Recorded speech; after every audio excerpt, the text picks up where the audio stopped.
Coming up on UT 10 News, tuition continues to climb. And we'll also look into the new students' email system. Plus, Dan Garcia takes us to the boards at Tam O'Shanter. Your news in 10 minutes starts now. Thanks for joining us. I'm Jasmine Neilson. And I'm DeAngelo. UT's new email system is offering more options for students. The new system, hosted by Microsoft, can hold 35 gigabytes of space, allowing students to have lifetime email addresses. Over 50,000 email accounts have been switched, causing a technical issue. Network Services Director Bob Hugel says, even with recent budget cuts, UT was still able to make the change. There is no cost to the university. This is an offering that has been made to all universities. The switch was delayed until the first week of classes for the most updated system. September 30th will be the last day students can access their old email accounts. Well, it looks like tuition's going up again. Well, Hillary Jones looks into how much and why. You might want to start saving your money. Tuition's going up next semester. The state recently cut UT's budget by $8 million. Senior VP for Finance Administration, Scott Scarborough, says the university had to quickly find a way to make up for that loss. At the last meeting of the Board of Trustees, they authorized the university to increase tuition by 3.5% beginning in the spring semester. UT made staff cuts and found other ways to help balance the deficit. Surprisingly, students have different opinions about whether the rise of tuition is good or bad. Student Clayton Rudy favors the idea of tuition rising. Yes, it's going to cost me a little bit more money, but I'm getting more out of my experience. So for me, it's a good thing.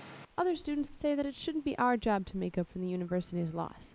The increase of tuition is just one of the strategies UT used to help balance the budget. For UT 10 News, I'm Hillary Jones. On Sunday, Northwest Ohio's 16th annual Race for the Cure was held in downtown Toledo. Over 18,000 people registered to support the survivors and victims of breast cancer. Some survivors, like Sylvania resident Laura Englebert, say the overwhelming support is inspiring. All my girlfriends here in town were going to run it with me in mind, so I thought I'd come up and try it. Last year, these events raised nearly $800,000. This year, the race has raised $160,000. But you can still donate to the Northwest Ohio event until October 27th by going to colemanNW.ohio.org. African American students have the opportunity to lower their tuition. A $5,000 scholarship is being created by former UT student Jeff Johnson and sociology professor Dr. Rubin Patterson. Patterson explains why the scholarship is reserved for African Americans. It's trying to produce more African American leaders in the field of environmentalism, because right now it's dreadfully small. Students must maintain a 2.5 GPA and a major or minor in Africana Studies and have a career interest in the field of communication or environmental justice. Applications for the Jeff Johnson Endowed Scholarship will be available in early February at University Hall, room 2370. UT has invested $30,000 to bring back the Gold Bus Loop. Student government hopes this will alleviate some of the main campus parking problems. The Gold Bus covers the east side of the campus and is not guaranteed past this semester. The renewed route has about 1,000 riders per day, making it the least traveled campus bus loop. The transit program coordinator, Dana Watts, adds student support is needed to continue the service. If more people decide to ride, then yes, they will extend the program. But at this point, we're just trying to get out the word. The Department of Transit Services will present students' usage data to the administration before winter break, and to help keep the Gold Bus Loop service for the spring semester. UT is planning to respond to emergencies faster. Michael Simpson looks into a new student program. The university invested in a new emergency medical service with an all-student team. Dan Bryan, the director of UT EMS, says one of the goals is to reduce response time to less than 4 minutes. There's no reason to wake Toledo firefighters up out of their comfortable warm beds and have them drive all the way to campus here to look at someone's finger. So we'll be able to take care of that if this is approved in-house. We'll be able to take care of it ourselves. And then if we need to, we can call for a transport unit. Each of the 6 EMS members are required to have specialized training and certification. However, UT Police Chief Jeff Newton says that almost anyone can be a member. EMTs must be students, UT students, but their major is not really a condition of the program. Newton adds that because the team is still in its beginning stages, they are only available to serve at certain sporting events. However, their goal is to respond to any emergency on campus in the near future. Reporting for UT10 News, I'm Michael Simpson. And a lot of these events and EMTs will be at is sports. That's right, and we'll be back with Dan Garcia and your Rocket Sports in 30.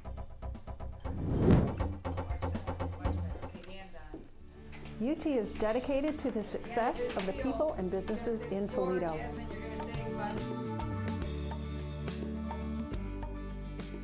To energize our local economy, UT created University of Toledo Innovation Enterprises. Here, innovative businesses are being developed and in turn stimulating job creation, thus improving the economy and quality of life in Toledo. To learn more, visit utmatters.com.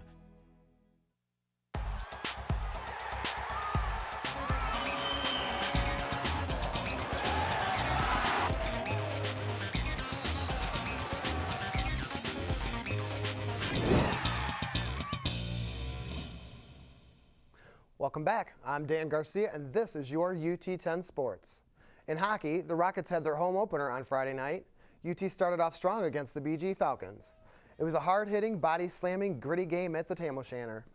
The Rockets' aggressiveness paid off early with the setup by Justin Phillips to Tyler Althouse, tying the game at 1 apiece. Rockets number 25 Jordan Spott tips one in to make it 2-1 Toledo. But the Falcons were too much. Then this one by BG tied the game 2-2. Then BG takes the lead 3-2 on a wide open net. The Falcons responded with 60 shots on goal for the night. They went on to win 8-4. Tyler Althouse scored 2 for the Rockets. Then more bad news from the ice. UT dropped a game at BG this weekend as well, this time by a score of 9-2. Will Grossman and Adam Pigula added the only goals for the Rockets this time. From the ice to the court, the Lady Rockets volleyball team was busy this weekend at Savage. They hosted Western Michigan on Friday in a pretty heated battle. Toledo started hot, winning the first set. Sophomore Amber DeWert with the spike. Here's the winning shot from freshman Sandra Perry's to finish the first game, but then Western took over to win the match. The Broncos went on to win the next 3 games.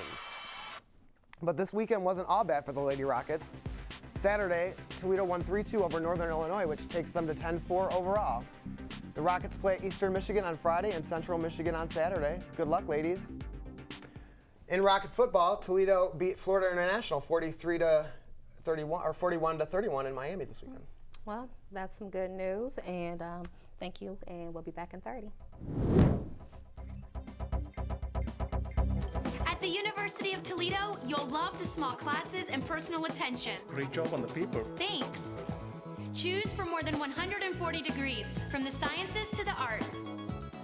Plus, UT offers exciting career opportunities. Cool, I just got that internship.